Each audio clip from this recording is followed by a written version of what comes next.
What is going on, guys? DBG here, and in this video we are going to be looking at something just a little bit different. Honestly, I want to have a look at the perfect way to construct a squad in my team, depending on your playstyle and also budget.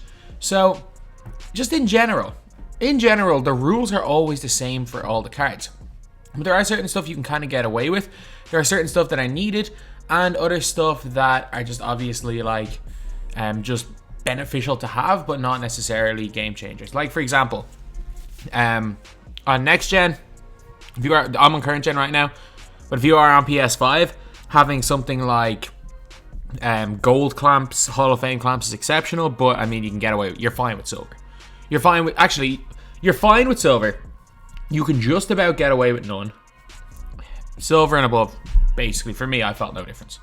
But anyway, we are going to do that right here. So, we're just going to be talking about random squads. And throw in a bunch of bronzes. Just to make sure that we can actually exit a team. So, we're going to start off with the point guard position. And if you are on next gen, it's good for you. There is a good thing because there are so many elite. And when I say elite, I mean elite budget point guards on next gen. So many.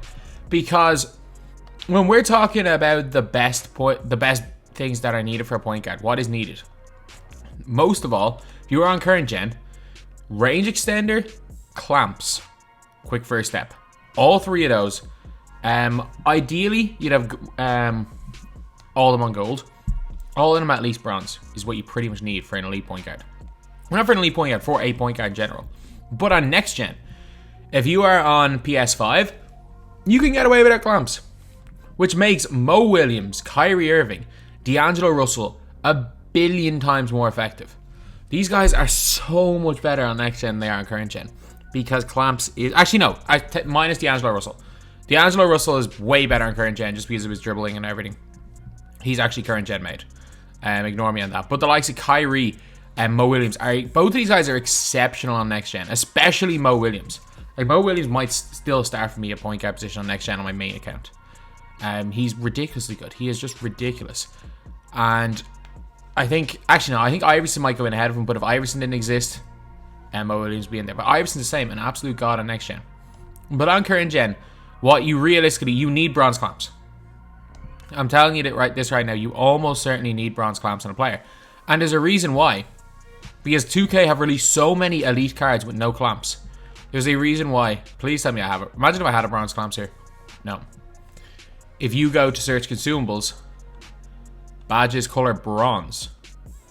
Like, and I'm not even talking about like silver gold clamps. Just bronze clamps so that you don't get the run through animations. The badge is like 40k. It is more expensive than 95% of the players in the game. So, if you're looking at a budget, obviously Chris Paul, just buy him.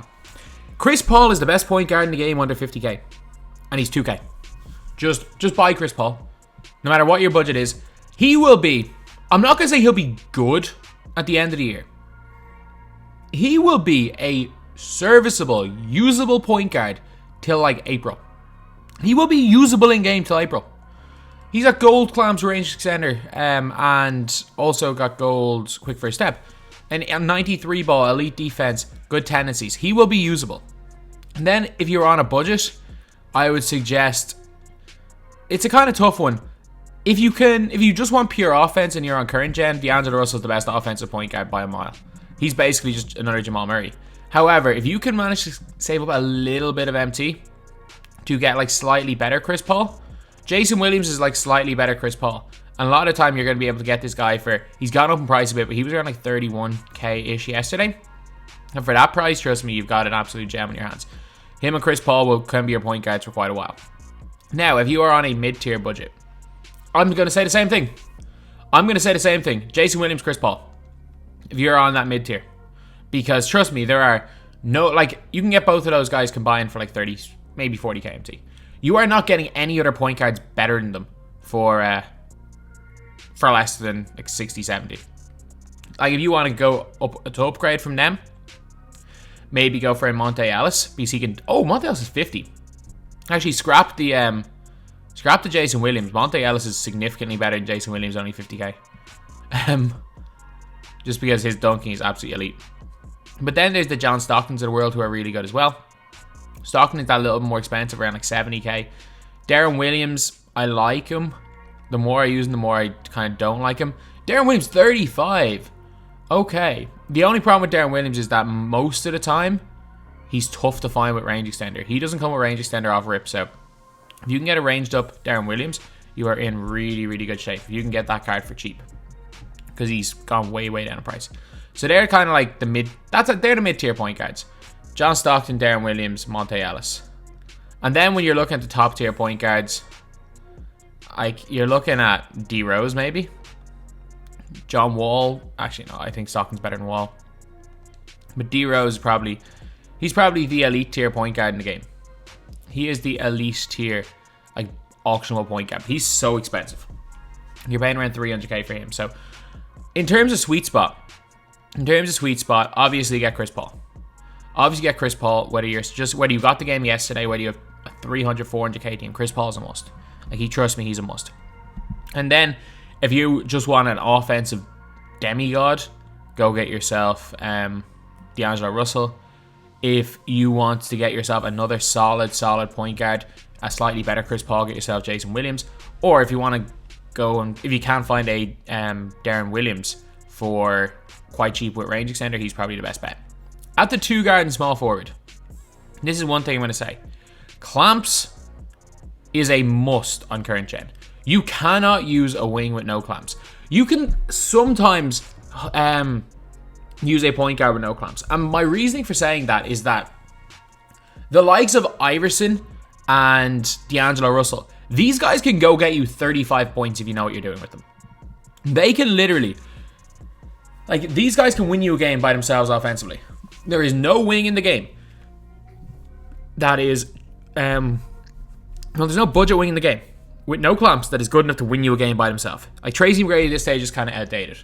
So if you guys are on a budget, he's expensive right now. Every Ruby card is expensive right now, purely for the fact that limited you need Ruby cards. So the best bet is still Nick Anderson. Like, gold range extender, decent speed, decent stats, bronze clamp so he doesn't get the run through animations, and a great 3 ball. So he's just a really, really great card. If you're looking at budget squads as well, I reckon Bingo Smith, no range extender. So I would advise you to run the 21 delay freelance. It keeps your players close to the 3-point line. He's next gen made though. Bingo Smith, unbelievable on next gen. However, on current gen, he's only decent. And there aren't that many like current gen elite budget wings.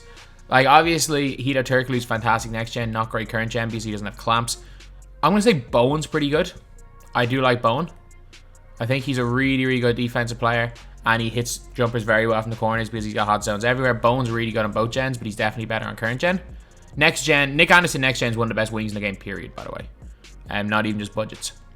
And then other guys that are kind of underrated. Klay Thompson's really underrated. Like, if you are just starting the game, again, if you got the game yesterday and you're looking to build up your team, you can honestly type in the codes for the MT as well. You can type in the codes for the MT and you can type in the codes for the Pink Diamond. And with that, even if you do end up getting 75 tokens, just use that to buy the token locker code pack, sell them back. You're going to be sitting on probably, even if you get the worst of the cards in the pack for Iverson, as long as you don't specifically get Iverson, you're going to be sitting like 60, 70 KMT. So you could even bypass a Klay Thompson. But if you want to focus more on like your point guards and your bigs, a Klay Thompson is not a bad player to have. Silver clamp, silver range, and while his speed is slow, he's got solid lateral quickness, which makes up for it. Not going to be elite, but he does the job. And then if you want really, really cheap, going for Paul George is not a bad shout. I may not have him on this account. Ruby Paul George is not a bad shout at all. And then there's Trevor Ariza, give or take. Like, he's alright. He's alright on current gen. He's more of a limited god than anything else. He's alright. But really, there aren't that many incredibly good cheap wings. Like, I more than likely would end up, I'm using Walter Davis, who's a mid-tier really good player. Like, if you're looking at mid-tier cards, Walter Davis is the best one for you. He doesn't have range extender, sure, but he's got T-Mac release, unbelievable dunk, unbelievable handle, great sigs, great speed, unbelievable, like 10 Hall of Fame badges, half quick first step. he is the best, one of the best mid-tier, in my opinion. But then when you're looking at other like mid-tier wings, there are a lot of good ones. Like Jonathan Isaac, again, actually no, he's more of a like power forward. I wouldn't suggest playing Jonathan Isaac at the 3. Like for this set right here, there's not too many great ones. And again, like the 2 guys, there's so many good, but they're all like, apart from Walter Davis, they're all like a little bit expensive. So Chandler Parsons is just another Hedo. I'm just looking at these cards right here. It's like they all kind of have a weakness. Stacey Augman's got a broken release. Tyball's pretty good. If you can get Tyball for like 2 or 3 KMT, he's actually not 2 KMT. He's a really, really nice card. He's like another Bruce Bowen. He's really, really good if you're just starting out the game. But again, he's not mid-tier. The mid-tier doesn't really exist for wings. I will say that. The mid-tier doesn't really exist at like 15 to 30k, 30, 40k wing mark. That just doesn't really exist. There's no real good ones. Because you're getting wings that are equally as good. Like at that price, you're looking at the likes of the heroes of the world, the Gordon Haywards of the world, who honestly are barely better than the real budget guys. So if you're going for a wing, either stick with real budget or go for the best of the best, because there's a big gap. Like if you want to go for kind of upper tier cards, not really Gobert, Zion Williamson is a fantastic option if you're on current gen. I would not suggest buying him on next gen, but on current gen he's fantastic. And then obviously Glenn. You're paying around 50, 60k for Glenn. He's kind of like mid to upper tier. I'm not sure if you want to call 50k around that, but he is a perfect card. And Brandon Ingram, he's iffy. You need to find one with already clamps, because I've already explained how expensive clamps is. You need one that gets clamps. Other than that, though, Brandon Ingram's a really, really good card. So yeah, that's pretty much it. Those are the top. And then obviously, again, if you're looking for super expensive, freaking Zach LaVine that came out today is one of the best cards in the game. Kobe Bryant, ridiculous. Paul George, Kobe Bryant, ridiculously overpriced as well, by the way. Paul George, absolutely scary good. He's up here now at 330k. He's back up in price. So again, he's ridiculously good. But that's basically it. They're all the same type of players. Like Paul George is just an upgrade over, like, he's basically, if you give Walter Davis range, he does the same thing as Paul George. What you need your wings to do is play defense and hit wide open.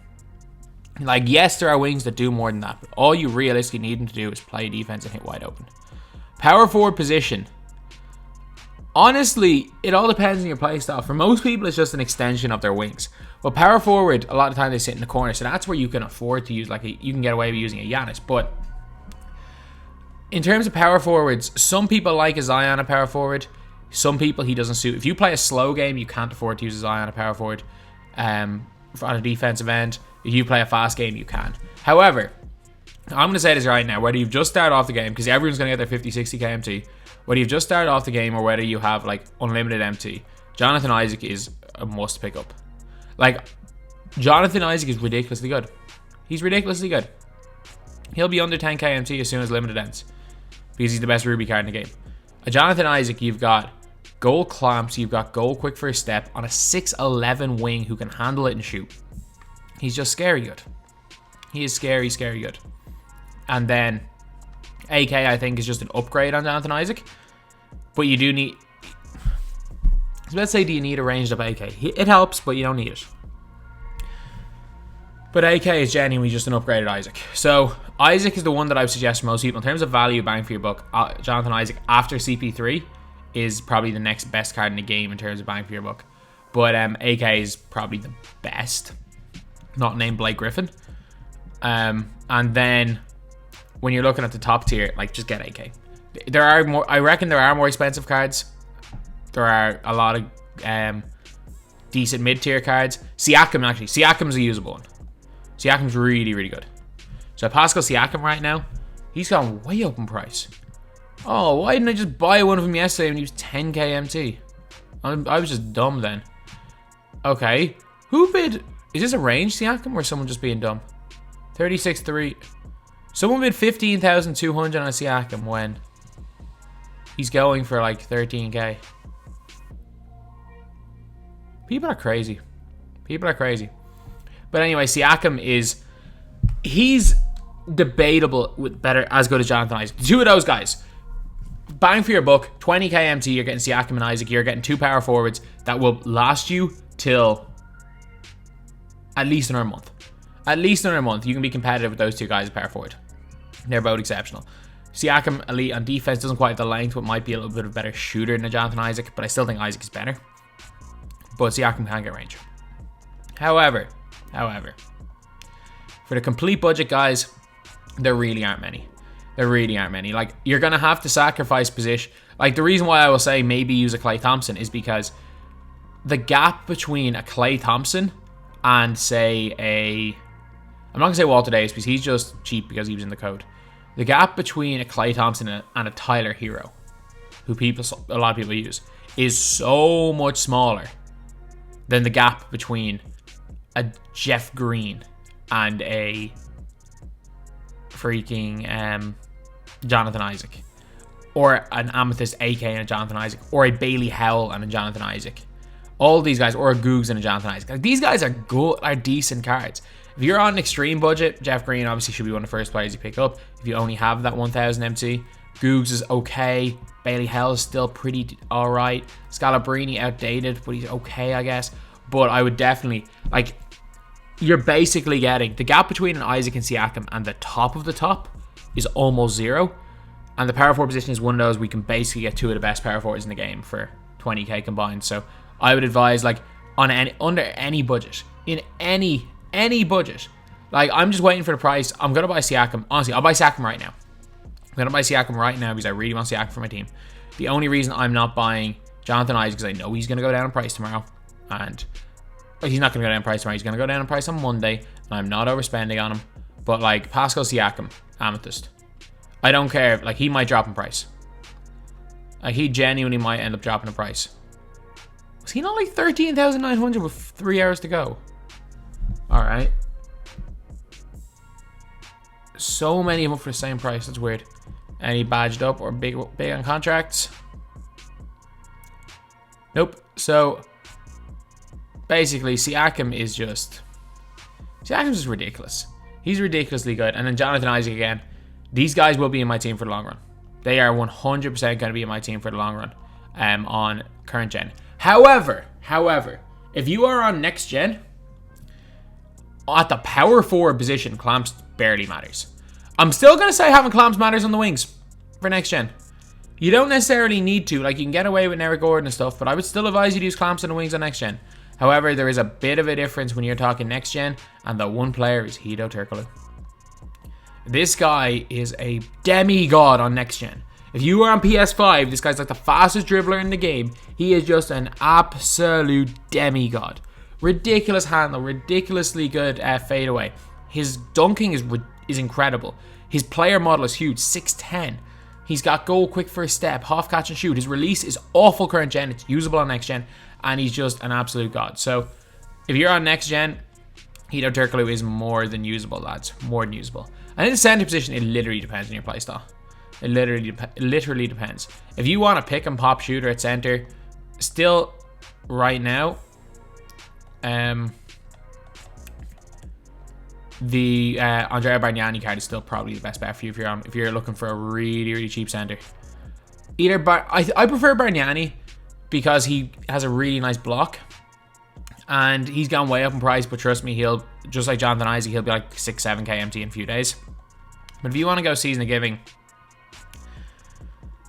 well, if you don't care about shooting at all and you want season of giving Larry Mark, or if you don't care about defense at all, season of giving Larry Markin can hit a lot of shots. His jumper he's as good a shooter, if not better, than Bargnani. He just plays no defense. Bargnani's an 85 dunk.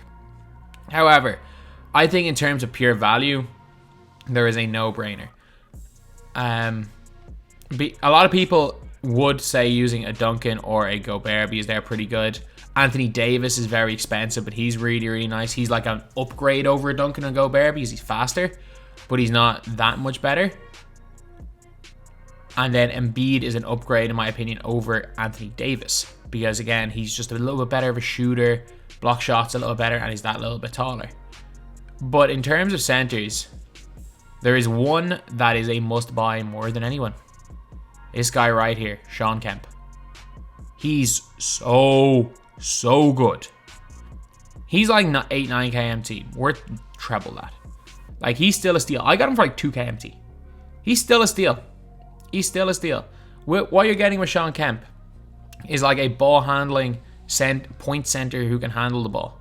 But the one thing I will say about centers is there are a lot of things taken into account, and it's what you need your center for. So the point guard, like literally 1 through 4, I'm telling you this right now, the only real way you can change up 1 through 4 is if you want to run a 2-point guard lineup. Most people either run, say, their primary ball handler and a bunch of like athletic slashers on the wings. Actually, no, sorry. A bunch of people either run a point guard and a bunch of like athletic shooters on the wings if they're at the top of the top. And, well, they basically run cones. Cones are like 3-and-D guys. Guys who hit the 3-pointer and will play defense. They're going to run their point guard and 3 cones. Grant Hill is another player I forgot to mention, and Kobe Bryant. Obviously, those guys are exceptional and can do a little bit more. But very, very few people. There are a few, but very few will end up running with like a Grant Hill as a primary ball handler. We're not all built like Ty Devo. And most of you at the point guard position need like a range extender, 3-hunting type player, or you can go with a slasher like a John Wall or a Derrick Rose. But on the budget scale, there are no good slashers apart from De'Aaron Fox. And I forgot to mention him as well when I was talking earlier. But De'Aaron, if you want the budget slashing point guard, De'Aaron Fox is literally the only one I believe that's worth anything. He's a pretty good card. But at the center position, there are a million different ways. If you want a pick and pop player, obviously Bargnani, Larry Markkinen. If you want your center to be like to run the floor, to play almost like a point center, which is what I like, Sean Kemp is the perfect player. Sean Kemp, I think, is probably just the best overall. He does the most things because he also shoots the ball quite well, rebounds quite well. I think he just does the most things at budget centers. Or if you just want someone to be big and set screens, especially if you're on next gen, you just want a big body, don't hesitate to go and get yourself Dino Raja. Yeah, he doesn't seem like he's got the biggest body. But his rebounding, how lengthy he is a great interior center if you're on a budget. And one thing is, again, if you don't need your centers to shoot the ball, I would not suggest getting Sim Vular, but I would also not suggest to get Thon Maker. There are a bunch of nice ones as well, such as this Dikembe Mutombo. He's like 1.5 kmt, 7'2", not that slow. Like he's got decent speed, and he's a great interior center. And then actually, value-wise, mid-tier center, Scottie Pitt or Chris Bosh. Chris Bosh, in my opinion, is better than a Duncan, is better than a Anthony Davis, just because of the way I play the game. If you purely want to pick and pop center, Bosh is the best for you. Bosh is the best in terms of pick and pop center. Difference is obviously that the likes of Anthony Davis and Embiid and stuff can defend a little bit better than Bosh. If you just want your offensive pick and pop center and you want a mid-tier, a better Bargnani, Bosh is the player for you. So yeah, that is pretty much it. The best way, in my opinion, to go for a point guard is preferably clamps. Unless it's a D'Angelo Russell, I would definitely say make sure you have clamps on your point guard. Range extender, unless it's a John Wall or a De'Aaron Fox, is a must. Trust me, range extender is a must unless it's an elite slasher. And quick first step, no matter what, get at least silver quick first step. They are musts. Dunking, it depends on your play style. If you want to go to the basket, obviously dunking's important. If you want to shoot threes, dunking's not important. For your 2 through 4, you need clamps on every one of them, unless you're on next gen where you can get away with not having clamps at the 4.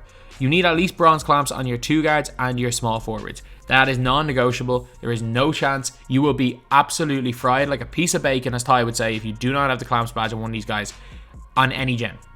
Like, these are the guys where you need clamps. You don't need clamps on as many players on next gen, but you need clamps somewhere, and the easiest place to get clamps for a reasonable price anyways at the 2/3. Good thing is that most high level 2 guards in the game, and I'm not talking about the Iversons of the world, most of the ones that cost more than 30-40k all have clamps, which is good. But on a budget end, you gotta kind of make some sacrifices and use the likes of Nick Anderson and Klay Thompson. Klay sacrificing speed, Nick Anderson sacrificing above bronze clamps. And for mid-tier, Walter Davis perfect for you. Power forward, you literally just need someone to stick defense and hit a 3-pointer. Like, Most of the time, they're not going to be offering much on offense. However, they need to play a bit of defense for the reason that a lot of people run the likes of Kevin Durant at power forward, that will run a Paul George at power forward, and there's so many Hoff quick first step players at power forward. You cannot get away without having clamps on your power forward as well. Actually, if you're on next gen, you can't. If you're on current gen, you probably can, because again, you can manipulate matchups. Centers, clamps helps, not ideal. There will come a stage where you will need clamps in the center, but literally, I can't even tell you what way to use your centers, because certain centers shoot the ball. Certain people need their centers to shoot. Other people need their centers just to set screens and get rebounds. Other people want their centers to run the floor. Hard crusher is important depending on your play style. So literally just try out a bunch of centers, find out your play style, and use whatever's comfortable for you. However, the tips from 1 through 4, I think are fairly accurate. But the center position, honestly, no two people's opinions on centers are the same. So there's no point in me giving too much of a tips other than basically explaining the best cards for every different type of playstyle at every price. But anyway, yeah, that's pretty much it. That's the video. Thank you guys for watching. Please like, comment, and subscribe. I think you only love me 'cause I'm popping. This a layup, this a rebound, then it's robbing. Tyson with the fade, not the hair, my